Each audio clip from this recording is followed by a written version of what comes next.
வணக்கம். நம்ம weight loss பண்ணுறவங்களும் வெயிட்டை மெயின்டைன் பண்ணுறவங்களும் காலையில் ஒரு வேளை உணவாக இந்த சாமை, வரகு, திணை, கம்பு, கேழ்வரகு கஞ்சி எடுத்துக்கும் போது சூப்பராக வெயிட் லாஸ் ஆகும்.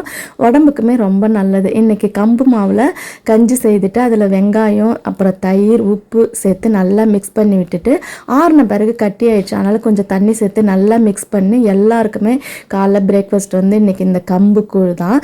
நாள் நைட்டே செய்து வச்சு குடிச்சோம்னா இன்னும் டேஸ்ட்டு சூப்பராக இருக்கும். பசங்களுக்கு தேங்காய், நாட்டு சர்க்கரை மிக்ஸ் பண்ணி கொடுக்கலாம். ஃபஸ்ட் டைம் இன்றைக்கி இந்த இலக்கட்டி மீன் ஃப்ரை செய்திருந்தேன். டேஸ்ட் ரொம்ப சூப்பராக வந்திருந்தது. இன்னொரு நாள் உங்களுக்கு இந்த ரெசிபி நான் ஷேர் பண்ணுறேன். எங்கள் வீட்டில் எல்லாருக்குமே ரொம்ப பிடிச்சிருந்தது. இதில் பார்த்திங்கன்னா புதினா, கொத்தமல்லி, அதுக்கப்புறம் தயிர், பூண்டு, லெமன் இதெல்லாம் சேர்த்து மிக்சியில் அரைச்சிட்டு தான் செய்திருந்தேன். அதுக்கப்புறம் ஈவினிங் மகாராஜா படத்துக்கு தான் போயிட்டு வந்தேன். என்னோடய வாக்கிங்கும் கம்ப்ளீட் பண்ணிவிட்டேன். சேனலையும் சப்ஸ்கிரைப் பண்ணிவிடுங்க.